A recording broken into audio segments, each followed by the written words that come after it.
సీఎంఓలో shadow madam talk of the state గా మారింది. ముఖ్యమంత్రి కార్యాలయంలో పెత్తనమంతా ఈ మహిళ చేతిలోనే ఉందని చర్చ జరుగుతోంది. ఐఏఎస్లకు శాఖల కేటాయింపు దగ్గర నుంచి కాసుల వర్షం కురిపించే ఫైళ్ల వరకు మేడం చక్రం తిప్పుతుందని సీఎంఓ అధికారులు చెబుతున్నారు.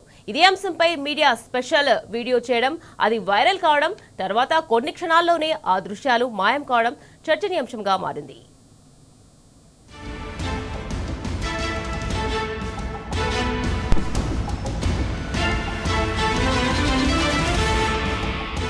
తెలంగాణ ముఖ్యమంత్రి కార్యాలయంలో ఓ మహిళా పెత్తనం చలాయిస్తోందన్న వార్త సంచలనం సృష్టిస్తోంది. సీఎంఓలో పెత్తనమంతా మాధవీలత అనే మహిళ చేతిలోనే ఉందని తాజాగా మీడియాలో ఓ స్పెషల్ వీడియో హల్చల్ చేసింది. ఇందులో సీఎం రేవంత్ రెడ్డి ఆయన సన్నిహితురాలైన మాధవీలతపై సంచలన విషయాలను వెల్లడించారు. దీంతో కొద్దిసేపట్లోనే ఈ వీడియో వైరల్ అయింది. అయితే ఆ తర్వాత సీఎంఓ నుంచి ఒత్తిడి రావడంతో అప్పటికప్పుడు ఈ వార్తకు సంబంధించిన వీడియోను డిలీట్ చేయడం చర్చనీయాంశంగా మారింది.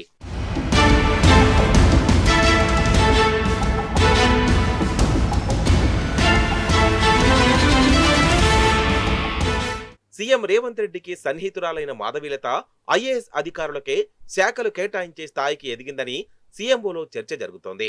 మాధవి చెప్పిన వారికే వివిధ శాఖల్లో పోస్టింగులు ఇస్తారని ఈ కార్యాలయం అధికారులు సైతం చెబుతున్నారు.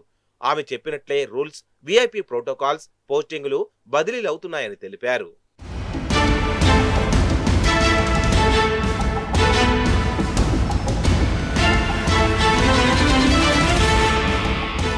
సీఎంఓ షాడో మేడం మాధవీలత పవరెంతంటే రేవంత్ సన్నిహితుడైన అనిల్ రెడ్డితో కలిసి ఏకంగా సచివాలయంలో కౌంటర్లు కూడా ఓపెన్ చేసినట్టు తెలుస్తోంది.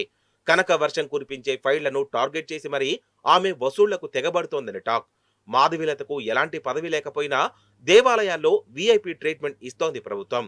సీఎం రేవంత్ రెడ్డికి తెలవకుండా ఇవన్నీ జరిగే అవకాశం లేదని సచివాలయ అధికారులు అంటున్నారు.